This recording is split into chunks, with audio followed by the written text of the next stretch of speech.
Preacher, what do you mean saying the church board? You singled us out. Who are you to tell us we ought to do anything? I'm Terry Chapman, sent here by God himself.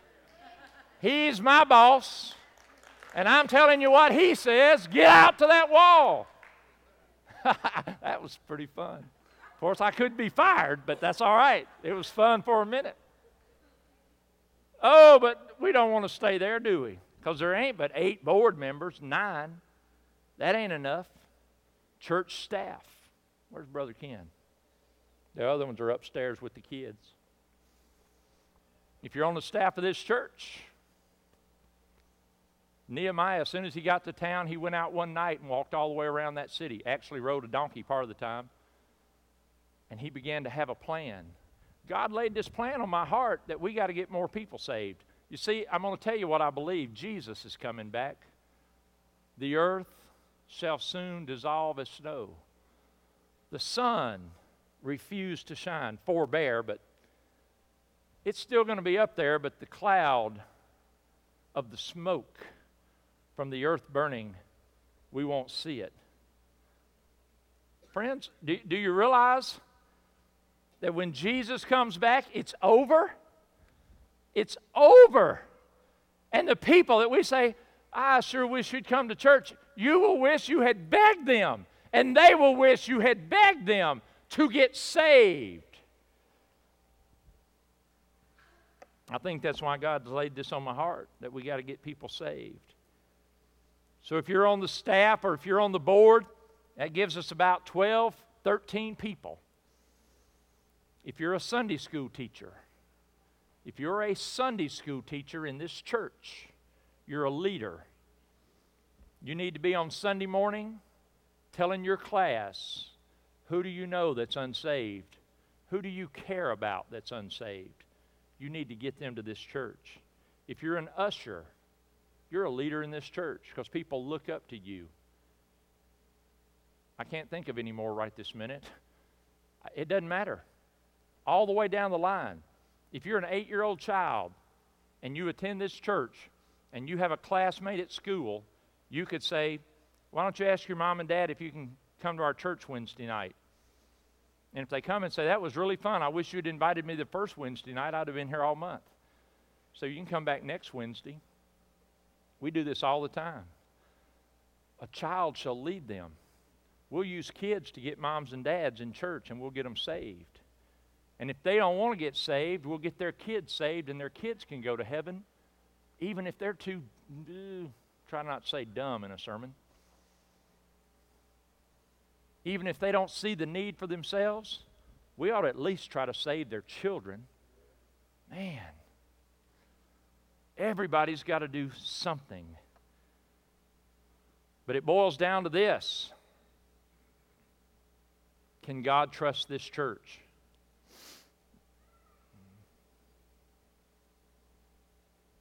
Can God trust us? Now, this is a Sunday night sermon. You know what I'm saying. I'm not going to get up on Sunday morning and preach like this. I can't do it. It would offend people. It would make people say, that guy's nuts, man. He takes this way too serious. Until they're about neck deep in hell. And they'll say, man, that guy took that serious for a reason. I was at a seminar Saturday morning, and this guy said, can you name a child in your church that you think deserves to be molested sexually? And of course, everybody was, what? And he said, then protect your children. If you're a church, protect your children. And that convicted my heart, and I have a goal to do that. We've had a goal to do that. I've tried to do that. But it pricked my heart, but I pricked my heart in another way. I don't know one person that I wish would go to hell. It hurts my feelings when people say that. They say it flippantly. They say it cursing. They tell people that they don't really mean that at all. I don't know anybody that I want to go to hell. I don't know a Muslim. I don't know a Muslim that I would like to see go to hell. You say, yeah, but they did this or they did that. They're lost people, man. And I don't know anybody in Monroe and Appanoose County and all those counties we named. I don't know anybody that I'd say, yeah, let them go to hell. But if we're not going to invite them, that's the message we're sending them. Don't you agree? Do you agree with? I'm sorry, I can't see you from my glasses. If we're not going to invite them, we're telling them, go ahead and go to hell, because I sure don't care about you. Our church is really not concerned. We're trying to keep some empty seats over on the sides. I don't think that's our message. The reason I bring that up is this morning in prayer meeting, somebody, instead of praying for the needs, he started praying for the empty seats. And I agreed with him. I don't want any of those. Man, you know what? Oh, don't let me, I'm going to offend myself. I'd like to go to 2 services. I'd like to have to go to 2 services. I'd love to have to go to 2 services because people don't want to stand all the way. See, what, y'all don't like that? I don't know. The question is can God trust this church? You see, Merle and I went fishing this week. We went fishing. And when you go fishing, you spend a lot of time in a car riding from here to there and going from stream to stream and then back and forth. And Merle and I had this conversation. I said, Merle, I'm going to preach about that Sunday night. I'm going to tell you, I'm not sure we're committed enough. I'm not sure we're committed enough to the salvation of lost souls for God to trust us enough to send lost people to this church. That's my biggest fear. And I have to check myself on that. I have to check myself on that. I do not have many people outside the realm of this church that I even communicate with. So I'm desperately asking you, would you help? Would you say tonight, Pastor, I'm going to get involved. Man, the thought of sharing the gospel scares me to death. And I know they're not here. This family had a death. I'm going to tie this up and close right here with this. We got off the radio because we said we'll use that money. Very few people. And then since, I was pumping gas the other day and a guy pulls up and says, hey, what station are y'all on now? I can't hear you on Sunday morning anymore. I'm like, that wasn't good. So then he said, I really need to come to church.